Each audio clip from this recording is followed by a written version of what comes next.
EPFO कर्मचारियों की बल्ले बल्ले। जो लोग प्राइवेट सेक्टर में या प्राइवेट कंपनी में काम करते हैं, जिन लोगों का पीएफ कटता है, उनकी अब किस्मत बदलने वाली है।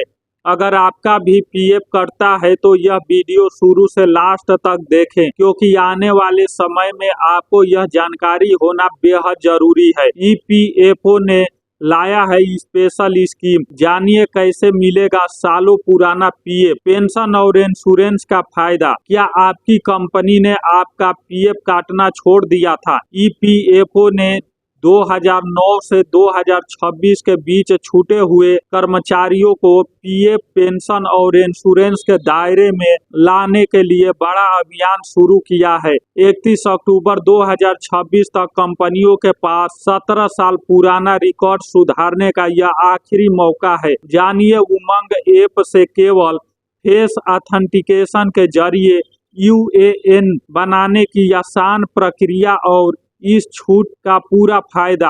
कर्मचारी भविष्य निधि संगठन ईपीएफओ ने कंपनियों और नियोक्ताओं के लिए एक विशेष योजना एम्प्लॉय इनरोलमेंट कैंपेन 2026 शुरू की है। इस स्पेशल ड्राइव का मुख्य मकसद उन कर्मचारियों को ईपीएफ, पेंशन और बीमा जैसी सामाजिक सुरक्षा योजनाओं के दायरे में लाना है, जो किसी वजह से पहले ईपीएफओ से नहीं जुड़ पाए थे। श्रम एवं रोजगार मंत्रालय के अनुसार यह योजना कंपनियों के लिए अपने पुराने रिकॉर्ड को सुधरवाने और कानूनी कार्रवाई से बचने का एक मुफ्त मौका है। आइए आसान भाषा में समझते हैं इस योजना की आखिरी तारीख, पात्रता और ऑनलाइन रजिस्ट्रेशन का पूरा प्रोसेस। यह अभियान 29 जून 2026 से शुरू हो चुका है। कंपनियों के पास अपने छूटे हुए वर्क का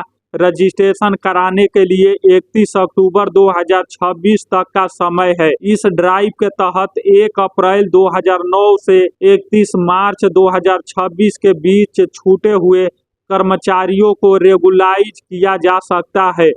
इस स्पेशल कैंपेन का लाभ उठाने के लिए ये शर्तें पूरी होनी अनिवार्य है। चलिए जानते हैं क्या है शर्तें। कर्मचारी 1 अप्रैल 2009 से 19 मार्च 2026 की अवधि के दौरान कंपनी में कार्यरत रहा हो। घोषणा की तारीख को कर्मचारी जीवित होना चाहिए और कंपनी के साथ एक्टिव एम्प्लॉयमेंट में होना चाहिए। अगर कंपनी ने पहले कर्मचारी के हिस्से का पीएफ नहीं काटा था तो इस योजना की शर्तें के तहत कंपनी को कुछ खास प्रशासनिक छूट भी दी जाएगी, ताकि उन पर अचानक आर्थिक बोझ न पड़े। आप कैसे कर सकते हैं रजिस्ट्रेशन, समझते हैं पूरा प्रोसेस क्या है। ईपीएफओ ने इस पूरी प्रक्रिया को पारदर्शी और पूरी तरह डिजिटल रखा है। एम्प्लॉय को उमंग ऐप की मदद से चेहरे की पहचान के आधार पर कर्मचारी का universal account number UAN generate करना होगा। यूएएन जनरेट होने के बाद कंपनी को ईपीएफओ के ईसीआर पोर्टल के माध्यम से तय पीएफ योगदान जमा करना होगा। यह पूरी प्रक्रिया ऑनलाइन पोर्टल और उमंग ऐप के जरिए ही पूरी की जाएगी। किसी भी भौतिक दस्तावेज को जमा करने की आवश्यकता नहीं है। इससे वर्क को पीएफ फंड पर ब्याज, रिटायरमेंट के बाद पेंशन और दुर्भाग्यपूर्ण स्थिति में परिवार को बीमा कवर का सीधा फायदा मिलेगा। कंपनियां भविष्य में होने वाले भारी भरकम जुर्माने और कानूनी पचड़ों से बच सकेगी और अपनी कागजी खामियों को बिना किसी परेशानी के सुधार सकेगी।